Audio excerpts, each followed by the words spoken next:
ခုပြောပြပေးမှာကကြတော့ဗောနော်ဒီ server နဲ့ client ချိတ်တဲ့အချိန်မှာ server ဆက်မှာလောက်ရမယ်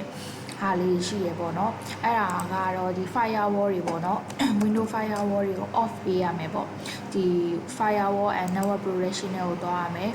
သွားပြီးဆိုရင်ဒီ domain network တို့ private network တို့ public network တို့ပေါ့နော်အဲ့ဒါတွေအကုန်လုံးက off ဖြစ်နေရမယ်ပေါ့နော်အကယ်လို့ on နေရမျိုးဆိုရင်အကုန်လုံး live ပြီးတော့ turn off လုပ်ပေးရမယ်ပေါ့နော်ပြီးတော့နောက်ထပ်ရှိတာကကြတော့ဒီ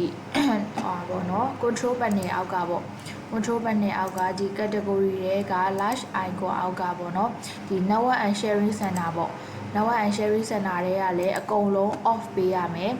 ဒီ private မှာဆိုရင်လည်းဒီမှာ10 on နေဖြစ်ရမယ်ပေါ့နော်10 on နေဖြစ်ရမယ်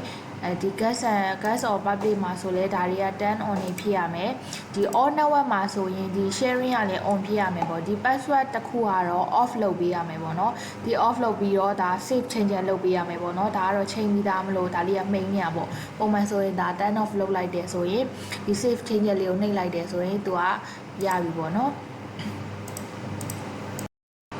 ပြီးတော့ဒီနောက်တစ်ခုရှိတာကကြတော့ဒီ SQL configuration ပေါ့ server set မှာ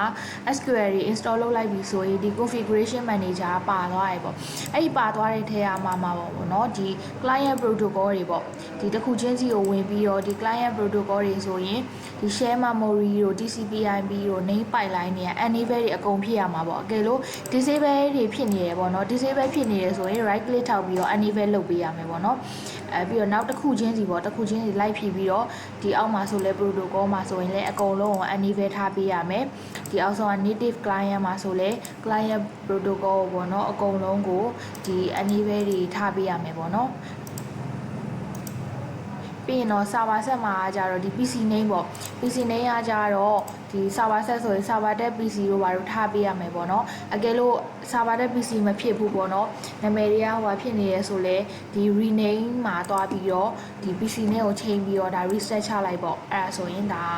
server set မှာလည်း PC name ချိန်ပြီးသားဖြစ်သွားပြီပေါ့နော်